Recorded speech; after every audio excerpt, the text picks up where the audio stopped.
Hey guys, welcome back to one stop biology. तो आज के वीडियो में हम पढ़ने वाले हैं एंडोमेम्ब्रेन सिस्टम। सो गाइस, मैं आपको ये याद दिला दूं कि हम अभी इस टाइम पर जो है सेल बायोलॉजी का फर्स्ट यूनिट कवर कर रहे हैं, जिसमें हम डिफरेंट सेल ऑर्गेनल्स कवर करने वाले हैं ना, यूकैरियोटिक सेल के अकॉर्डिंग।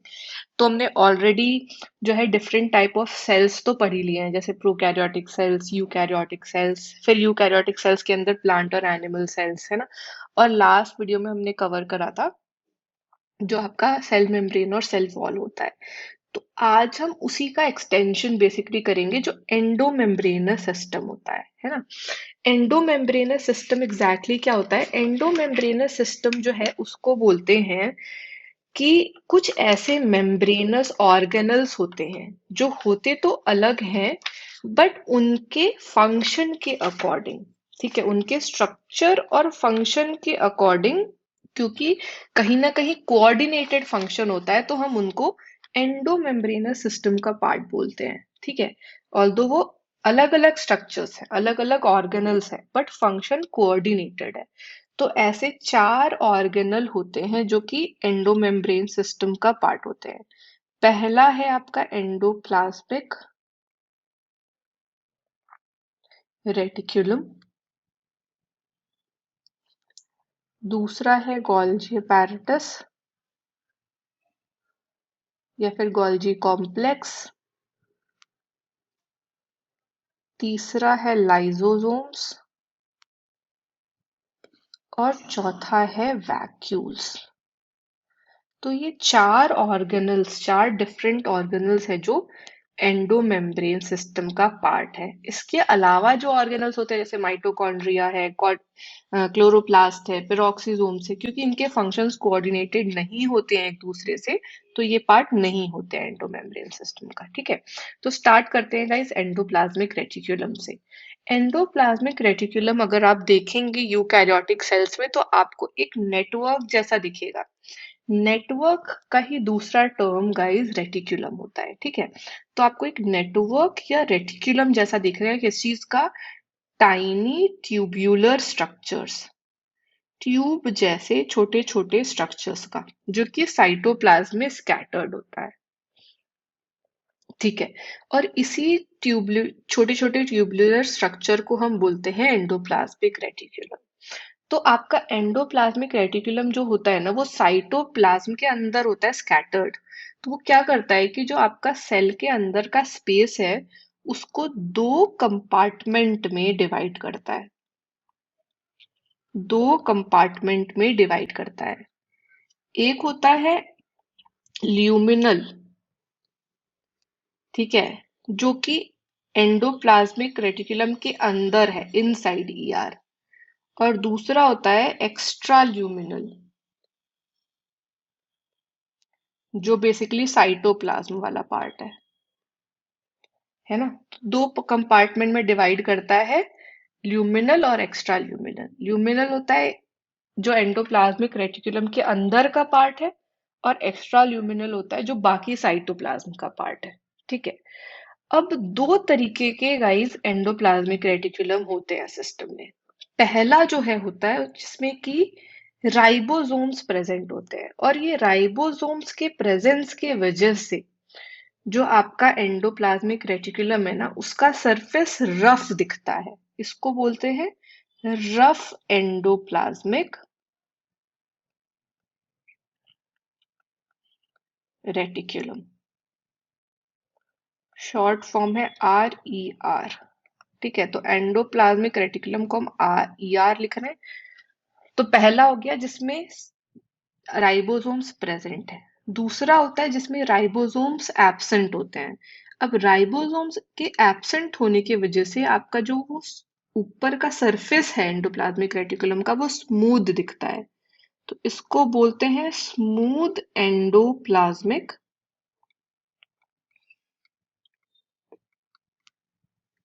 रेटिकुलम। ठीक है, इसको बोलते हैं SER। ठीक है, अब आप दोनों के फंक्शंस अलग हैं। तो जो रफ एंडोप्लाज्मिक रेटिकुलम है, ये इन्वॉल्व होता है प्रोटीन सिंथेसिस में।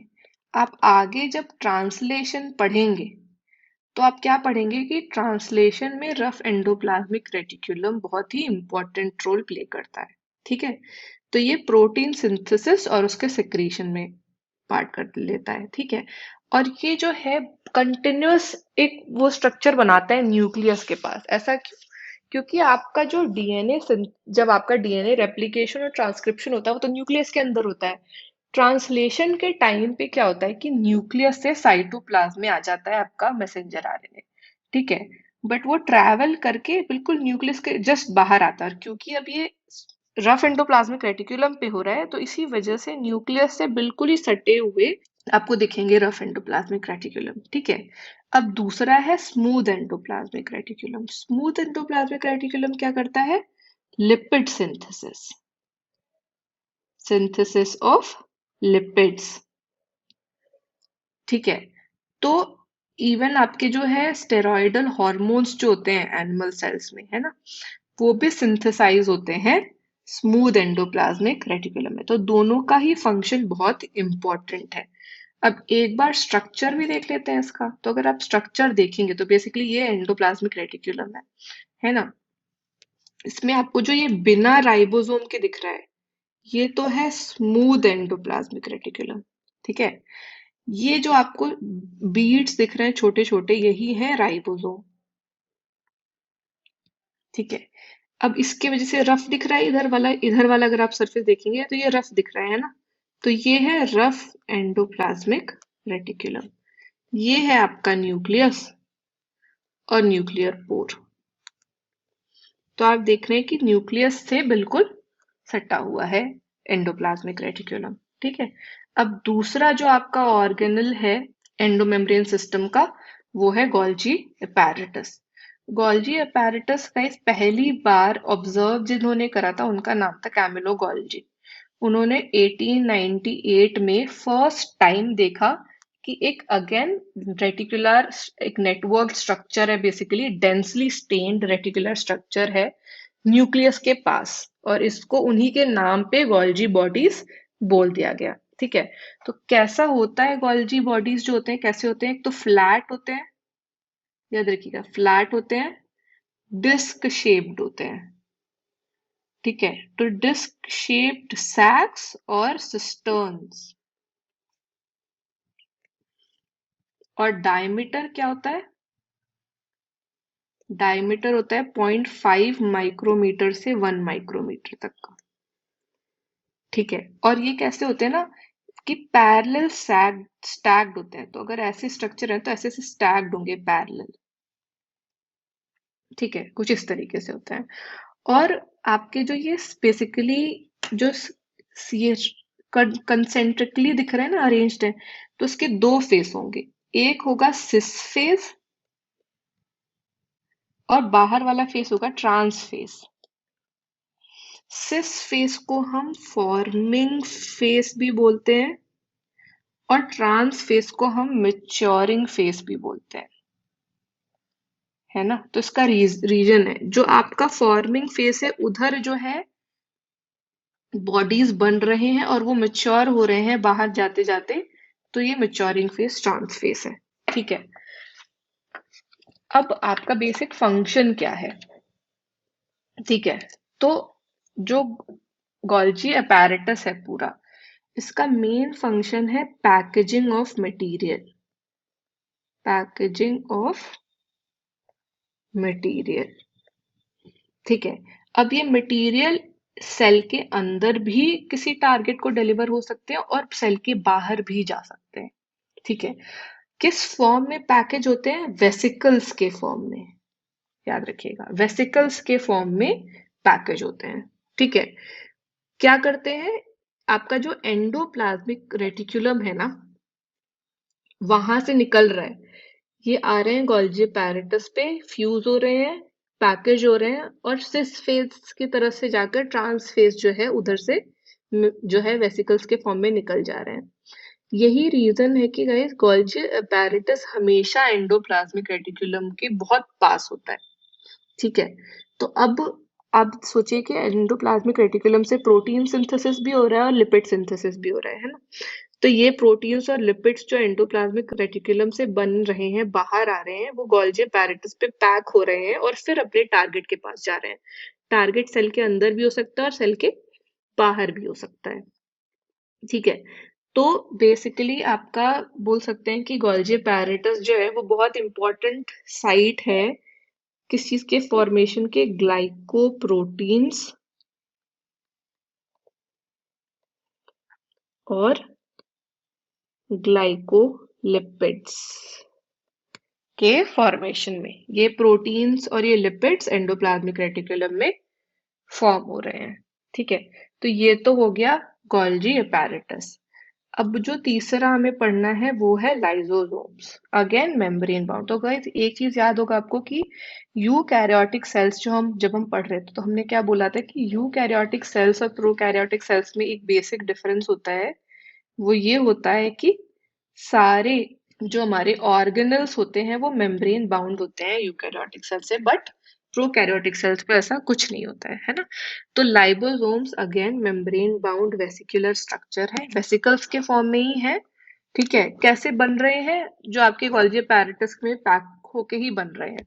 ठीक है, और ये बेसिकली कैसे वेसिकल्स होते हैं, एक तो मतलब बहुत ही रिच होते हैं ये hydrolytic enzymes. So lysosomes are very rich in hydrolytic enzymes जैसे कि lipases, proteases,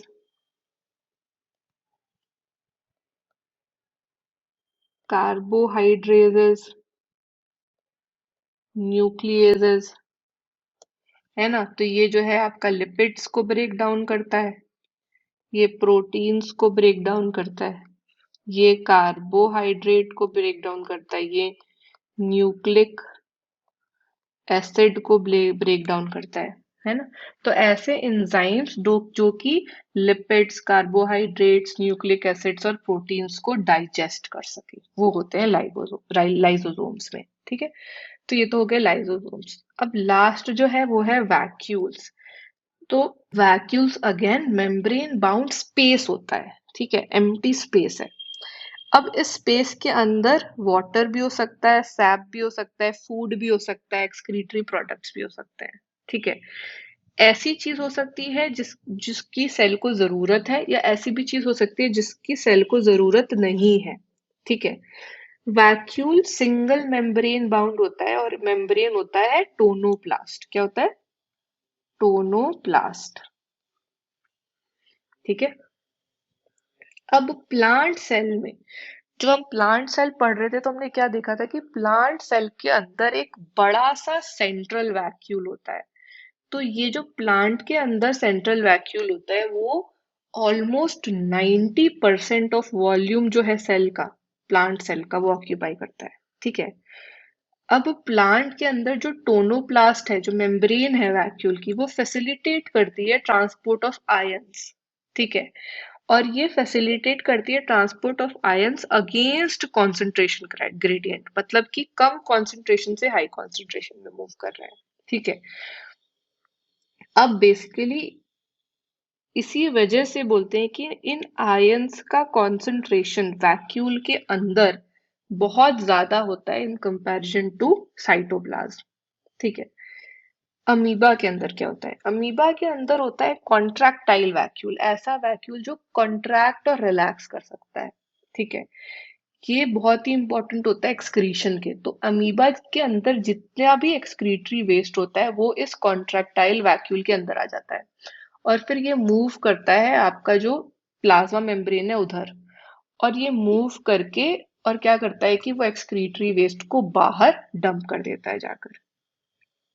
ठीक है, तो ये हो गया अमीबा के अंदर कॉन्ट्रैक्टाइल वैक्यूल। प्रोटिस्ट्स के अंदर इसका जस्ट ऑपोजिट होते हैं फूड वैक्यूल्स। ठीक है, ये फूड वैक्यूल्स क्या करते हैं कि एकदम जो आपका आउटर मेम्ब्रेन है, जो प्लाज्मा मेम्ब्रेन है, वहां पे कोई फूड पार्टिकल पास आता है तो उसको इनगल्फ कर लेते हैं और फूड वैक्यूल बना लेते हैं अंदर, और अंदर ले आते हैं फूड को। ठीक है, तो आप ये देख रहे हैं कि अलग अलग तरीके के ऑर्गेनिजम्स में अलग अलग पर्पस, अलग अलग फंक्शन सर्व करते हैं वैक्यूल्स। ये जो है आपके आयंस के लिए भी हो सकते हैं, जैसे प्लांट्स में होता है ट्रांसपोर्ट ऑफ आयंस। ये अमीबा के अंदर एक्सक्रीटरी वैक्यूल होता है ना, कॉन्ट्रैक्टाइल वैक्यूल। प्रोटिस्ट्स के अंदर फूड वैक्यूल के फॉर्म में होते हैं, है ना। तो अगेन बहुत ही इम्पोर्टेंट एंडोमेम्ब्रेन सिस्टम का ऑर्गेनल है, जो कि अलग अलग तरीके के रिक्वायरमेंट को, अब वो रिक्वायरमेंट हो भी सकता है और वो ये सकता है कि एक्सक्रीटरी प्रोडक्ट है प्लांट सेल के लिए, दोनों तरीके के रिक्वायरमेंट को फैसिलिटेट कर रहे हैं सेल के अंदर। सो गाइस, इसके साथ ही हमने पूरा एंडोमेम्ब्रेन सिस्टम कवर कर लिया है। और हमने इस एंडोमेम्ब्रेन सिस्टम में 4 अलग तरीके के ऑर्गेनल्स पढ़े हैं। एंडोप्लाज्मिक रेटिकुलम पहला, जिसमें हमने रफ और स्मूथ एंडोप्लाज्मिक रेटिकुलम पढ़ा, जो कि फंक्शन सर्व करते हैं synthesis of proteins and synthesis of lipids.